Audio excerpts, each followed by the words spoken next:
Janganlah engkau keras terhadap orang yang tua, melainkan tegurlah dia sebagai bapa. Tegurlah orang-orang muda sebagai saudaramu, perempuan-perempuan tua sebagai ibu, dan perempuan-perempuan muda sebagai adikmu, dengan penuh kemurnian. Hormatilah janda-janda yang benar-benar janda. Tetapi jikalau seorang janda mempunyai anak atau cucu, hendaklah mereka itu pertama-tama belajar berbakti kepada kaum keluarganya sendiri, dan membalas budi orang tua dan nenek mereka, karena itulah yang berkenan kepada Allah. Sedangkan seorang janda yang benar-benar janda, yang ditinggalkan seorang diri, menaruh harapannya kepada Allah, dan bertekun dalam permohonan dan doa siang malam. Tetapi seorang janda yang hidup mewah dan berlebih-lebihan, ia sudah mati selagi hidup. Peringatkanlah hal-hal ini juga kepada janda-janda itu, agar mereka hidup dengan tidak bercela. Tetapi jika ada seorang yang tidak memeliharakan sanak saudaranya, apalagi seisi rumahnya, orang itu murtad dan lebih buruk dari orang yang tidak beriman. Yang didaftarkan sebagai janda hanyalah mereka yang tidak kurang dari 60 tahun, yang hanya satu kali bersuami, dan yang terbukti telah melakukan pekerjaan yang baik, seperti mengasuh anak, memberi tumpangan, membasuh kaki saudara-saudara seiman, menolong orang yang hidup dalam kesesakan, pendeknya mereka yang telah menggunakan segala kesempatan untuk berbuat baik.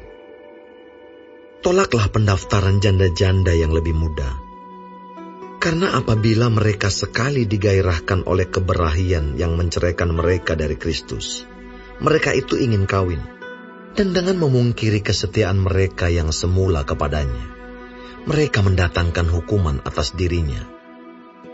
Lagi pula dengan keluar masuk rumah orang, mereka membiasakan diri bermalas-malas, dan bukan hanya bermalas-malas saja, tetapi juga meleter dan mencampuri soal orang lain, dan mengatakan hal-hal yang tidak pantas.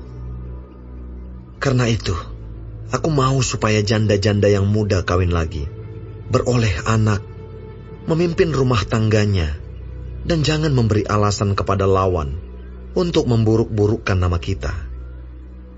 Karena beberapa janda telah tersesat mengikut iblis.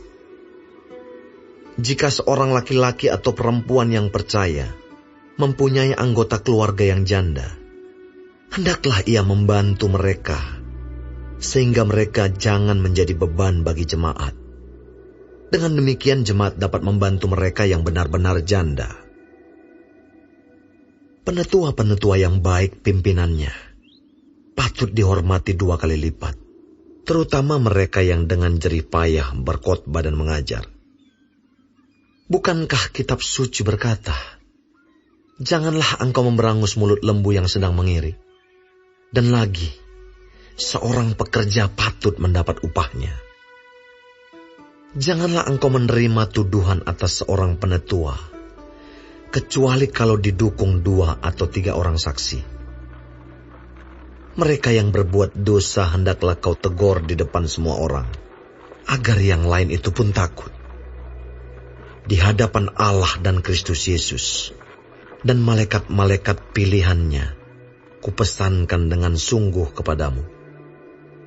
Camkanlah petunjuk ini tanpa prasangka, dan bertindaklah dalam segala sesuatu tanpa memihak.